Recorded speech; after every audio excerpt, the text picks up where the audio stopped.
Λοιπόν, όταν θέλω να στείλω μεγάλα αρχεία, ο πιο απλός και γρήγορος τρόπος είναι να μπω σε αυτή την ιστοσελίδα. Λέγεται WeTransfer και είναι μια δωρεάν υπηρεσία που μου επιτρέπει να στείλω μέχρι 2 GB αρχεία. Μπαίνουμε λοιπόν μέσα.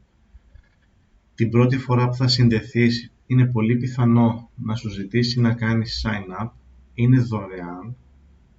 Αν θέλεις κάντο, διαφορετικά μπορείς να μην κάνεις ούτε sign up και να έρθεις απευθείας να προσθέσεις από εδώ τα αρχεία που θέλεις, απλά τα επιλέγεις, πατάς open και βλέπεις ότι έρχονται και φορτώνονται εδώ στη σειρά.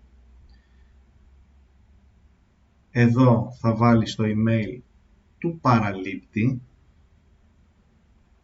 από κάτω θα βάλεις το email του αποστολέα. Okay. Εάν θέλεις να γράψεις κάτι, το γράφεις εδώ που λέει message και εννοείται σαν τίτλο βάζεις ό,τι τίτλο θες εσύ. Πατώντας transfer θα σου ζητήσει μια επιβεβαίωση, ανοίγεις τα email σου, γράφεις εδώ τον αριθμό που σου ήρθε και πατάς verify και γίνεται η αποστολή. Αυτό είναι όλο.